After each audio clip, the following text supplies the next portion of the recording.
नमस्कार, मैं हूं सी अमित कुमार अग्रवाल, फाउंडर सब्सिडी मंत्रा। आज हम डिस्कस करेंगे होम लोन और लोन अगेंस्ट प्रॉपर्टी के बारे में।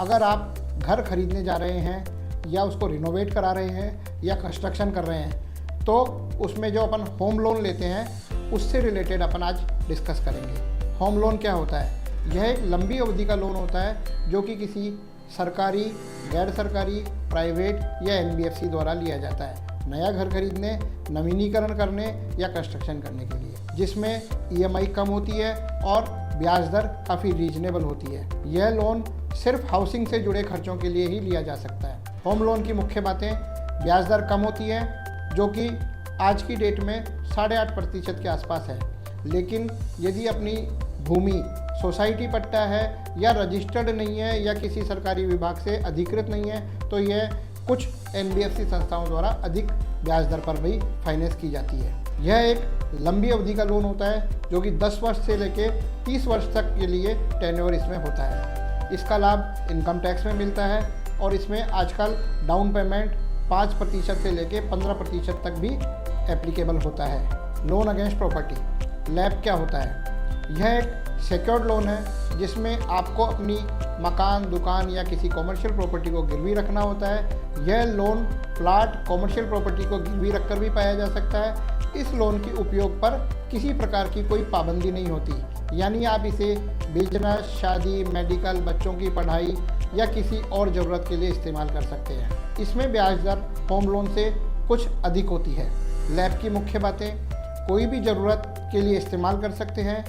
इसकी राशि बड़ी आसानी से मिल जाती है जो कि प्रॉपर्टी वैल्यू का 50% से लेके 75-80% तक होती है। यह लोन बहुत ही जल्दी अप्रूव्ड होता है और आवेदक की आय के आधार पर इसका निर्धारण किया जाता है। लोन लेते समय किन किन बातों का ध्यान रखना चाहिए? होम लोन लेने से पहले ध्यान दें, ब्याज दर को समझें, फिक्स है या फ्लोटिंग है इसकी तुलना करें, प्रोसेसिंग फीस एवं अन्य चार्ज की तुलना करें, क्रेडिट स्कोर सही रखें, सिबिल को 750+ रखें। डाउन पेमेंट की प्लानिंग को दिमाग में लेकर चलें कि अपने को कितना डाउन पेमेंट देना है और कितना लोन लेना है। EMI कैलकुलेटर करें और उसके आधार पर EMI तय करें जिसकी अपनी पेइंग कैपेसिटी हो ताकि भविष्य में किसी प्रकार की कोई दिक्कत ना आए। लैप लेते समय ध्यान देने योग्य बातें: प्रॉपर्टी सही तरीके से रजिस्टर्ड होनी चाहिए। अनाधिकृत या विवादित प्रॉपर्टी पर लोन नहीं मिलेगा। ब्याज दर अधिक होती है, इसलिए केवल ज़रूरत पड़ने पर ही लोन लें। समय पर भुगतान करें। लोन की अवधि कम होती है, 5 साल से लेकर 15 वर्ष तक की इसकी EMI बनाई जाती है। लोन अमाउंट का सही उपयोग करें। स्मार्टनेस कैसे रखें हाउसिंग लोन लेने में और लैप को लेने में? ब्याज दर की तुलना करें।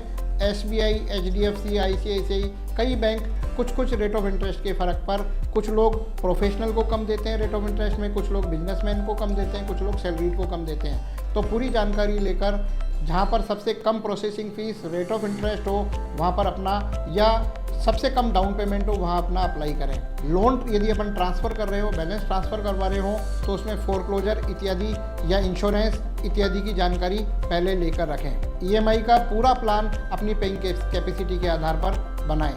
निष्कर्ष: कौन सा लोन आपके लिए बेहतर है? अगर आपको सिर्फ घर खरीदने के लिए लोन चाहिए तो होम लोन बेस्ट है। यदि आपको किसी अन्य आवश्यकता की पूर्ति के लिए लोन चाहिए तो आपको लोन अगेंस्ट प्रॉपर्टी बेस्ट है। समझदारी से निर्णय लें और फाइनेंशियल प्लानिंग अच्छी तरीके से करें ताकि आपका लोन बोझ न बने बल्कि फ़ायदेमंद साबित हो। धन्यवाद।